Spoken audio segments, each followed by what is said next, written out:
I feel really disenfranchised.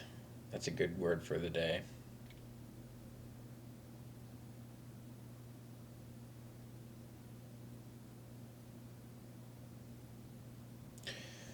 My whole life, I've just felt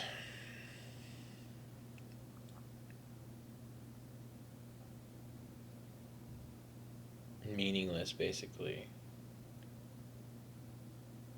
And for the most part, that's true. Individually, we don't mean much of anything to anybody. A couple people that we might put into our lives, we might mean something to them, but for the most part, this life is doesn't really have any purpose or meaning.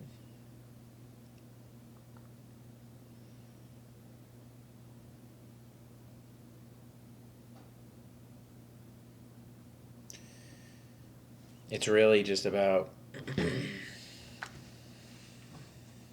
being a cog in a wheel of a system that I don't really want to participate in, to be honest. So then what's left, then there's exploration of the mind, of the soul, of the experience.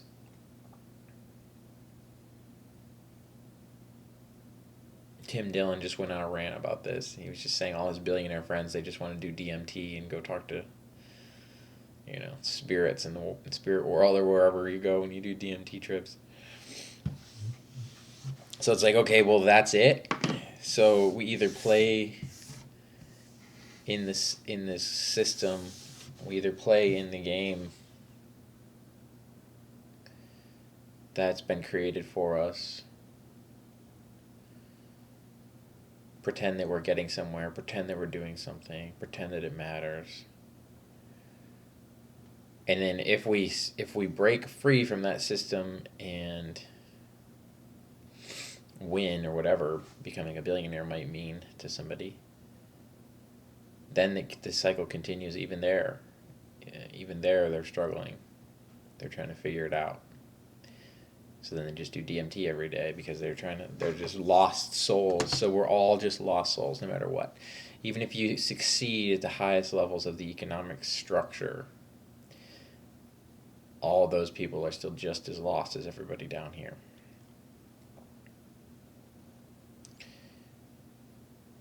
So then you look to the soul and you say, okay, well, it's exploration or growth of the soul. And then you have all of those different teachings or belief systems around that, religions and spiritual guides and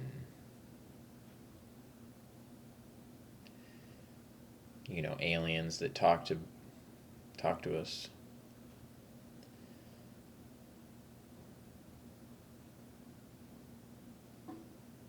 But even then, it's just there's no clarity around it. There's no objective truth. Alan Watts said that it's just it's just play. The whole thing is play. Except I'm not having any fun.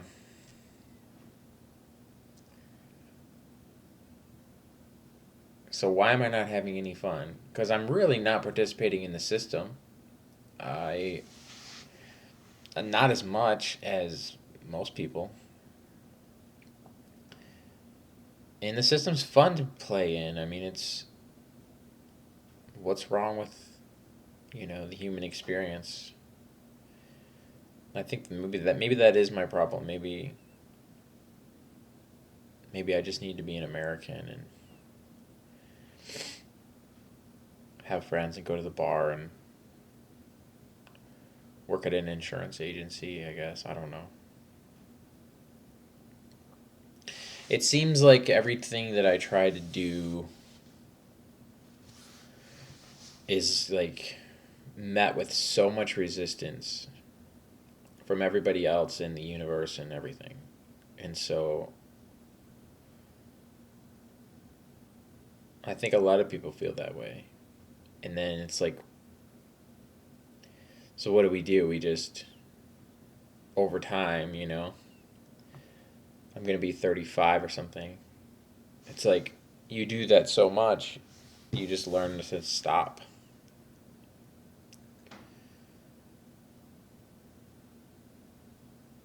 Otherwise, it's just insanity.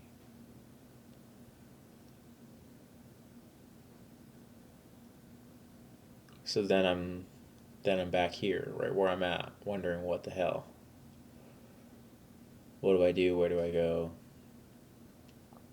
I have these bursts, and if we could pause the thought, it is the middle of winter in Michigan, and there's the whole sorts of physiological elements or factors about being in the middle of a winter.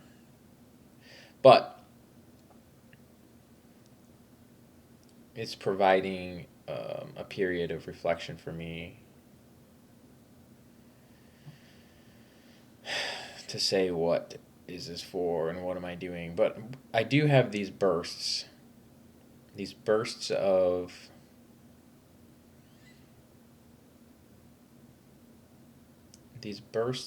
excitement towards a project or an idea, and I get really excited about it.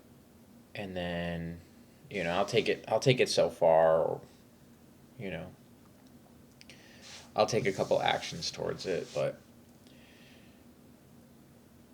then the downside is I will think the whole thing through, and then I feel as though I've already done it.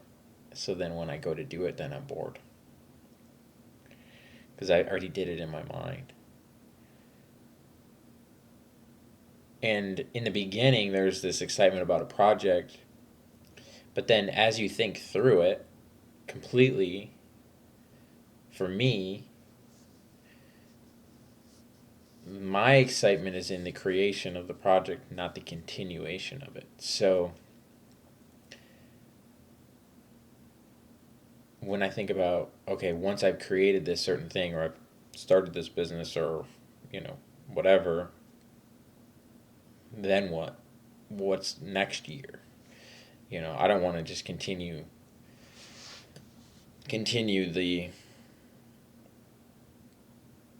rolling the ball that I built, or however you would want to say it. So then I just feel sad about that again, because I'm just like, well, what's the point? I don't want to do that. I just want to create it, kind of thing.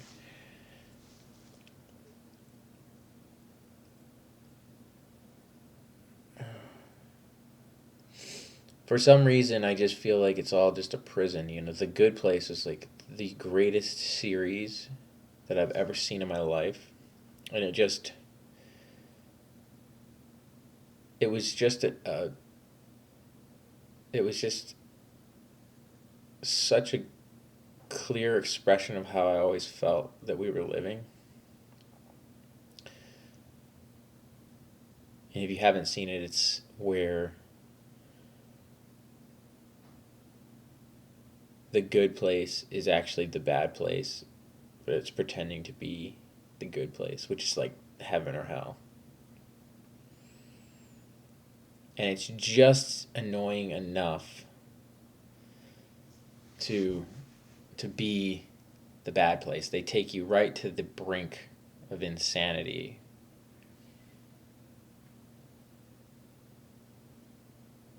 And that's how this place feels.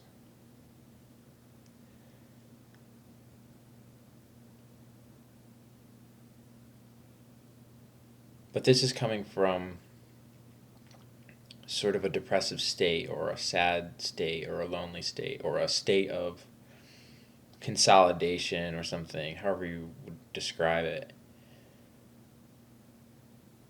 But I also have the memory from when I was in a good state, a happy state, excited state, where I would say, you see what you stare at, and we're creating our own reality. And I believe that. I believe it, actually, it's just in this moment, physiologically, I'm being tested. Energetically, I'm being tested. My soul is being tested. I like to say I'm feeling very human, as if to say that my soul is like, has forgotten that it is a soul, a spiritual being having a physical experience, not a physical being having a spiritual experience, kind of thing. So we forget. We're here to forget. We're here to remember. And to remember, we must forget. And so that's happening on a grand scale, but it also happens seasonality, or with seasonality, or we have these periods, like waves, where we forget what we remembered even just a month ago or a week ago. It's interesting how that works. But this one has been pretty long, and it's been pretty tough. Like, I don't, it would be nice.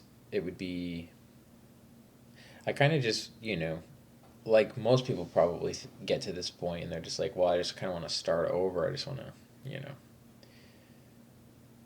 clear everything and go again.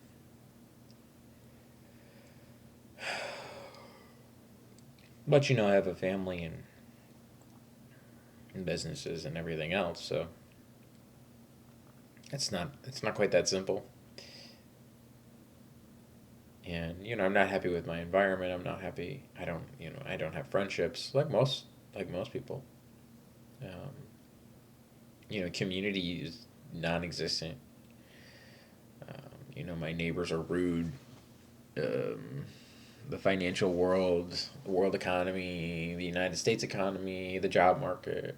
We start to just, for me, I just start to see all this bad stuff, and then I get in, then I've just been here. I've just been sitting down here in this mud, being depressed and sad with no direction, no real excitement. And it's tough. I mean, I can be happy in the moment. I can do that. I'm it took me a while to get there. Um, but I can take a moment and experience a moment. Like, I can go to dinner tonight and have a great time and laugh and have fun and make jokes and enjoy the people I'm with. But it took me a long time to get there. But then when I get home, then it's just back to this existential dread. Somebody said recently, I saw somebody say, existentially adrift. And I felt that in my soul. Like, I felt that so much. But it's just, it's not, um, I am not having a unique experience, probably. I'm just observing what most people probably feel like. I've met very few, and I would argue zero, happy people in my life. And maybe that's a tell. That's what I'm looking for. That's what I choose to see. Because most people would probably not describe themselves as unhappy.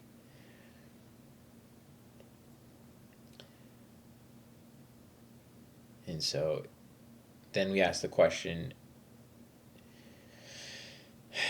well, we know the answer to this. The question, if the question is, are we creating our reality? We know the answer to that is yes.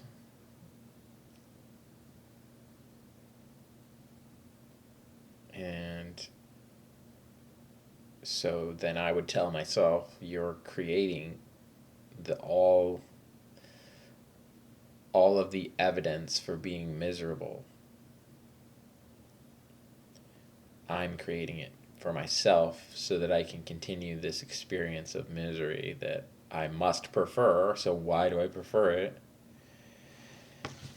And then there's a whole slew of questions I could ask myself about that. It doesn't feel like, to me, I prefer it. Because it doesn't feel nice at all. It feels awful.